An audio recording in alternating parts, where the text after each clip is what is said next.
உங்கள் மேலே உங்கள் ஊரில் ஒரு போர் நடந்து கொண்டு இருக்குது தமிழ்நாட்டில் அப்படின்னா நம்புவீங்களா? உண்மையாங்க ஏழைங்க மேலே ஒரு போர் நடந்துகிட்ருக்கு அப்படின்னா நீங்கள் நம்புவீங்களா? உண்மையாக நம்பி தான் ஆகணும். இந்த வீடியோவை பாருங்கள். கண்டிப்பாக அது எந்த ஊர் யாருன்னு சொல்கிறேன். உங்கள் ஊரில் ஊர் திருவிழா நடக்குதா? ஊர் கும்பாபிஷேகம் பண்ணுறாங்களா? 15 வருஷத்துக்கு ஒரு முறை. வருஷத்தில் 4 பண்டிகை கொண்டாடுறீங்களா? உங்கள் மேலே ஒரு போர் கண்டிப்பாக கொடுக்கப்பட்டுச்சுன்னு அர்த்தம். என்னங்க போரா? ஆமாங்க, ஏழைங்க மேல் நடத்தும் போர் தான் இந்த பண்டிகை, திருவிழா, கோவில், கும்பாபிஷேகம். அரசன் அன்றே கொள்வான், தெய்வம் நின்று கொள்ளும்னு சொல்லுவாங்கல்ல.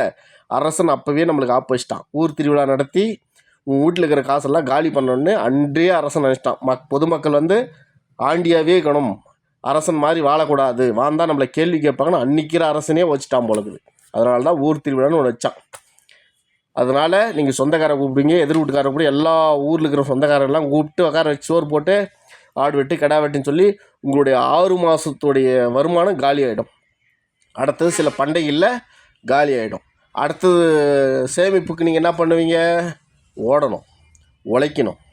புரியுதுங்களா?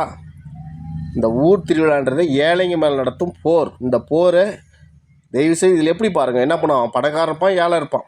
அவனுக்கு 1000 இது போட்டான்னா உனக்கு 1000 கொடுத்தாகணும். அவனுக்கு 5000 வீட்டுக்கு டொனேஷன் போட்டால் உனக்கு 5000 போட்டாகணும்.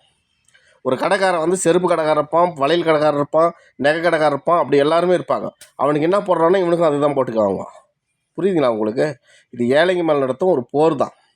கடவுள் என்றைக்குமே தனக்கு கும்பாபிஷேகம் பண்ணி கோவில் கட்டு அப்படியே இது பண்ணி இருக்கிற கோவிலே புறம்னு வச்சு அதில் ஒழுங்கான மொழி பேசி ஒழுங்கான மந்திரம் சொன்னாவே பெரிய விஷயம். அதனால் உங்கள் மேல் நடத்தும் போர் தான் இந்த ஊர் திருவிழா, ஊர் கும்பாபிஷேகம். அப்படி போர் நடத்தி உங்கள் பொருளாதாரம் எல்லாம் கொட்டி குட்டி நாசனம் பண்ணி கூட நீங்கள் பேசுகிற மொழியில் அங்கே மந்திரம் கிடையாது. கிக்கிறாம் பொக்கிறாள் வில்லியா ருஜியா பொறா கரான்னு போய் கும்பிட்டு வருவேன், அவ்வளோதான்.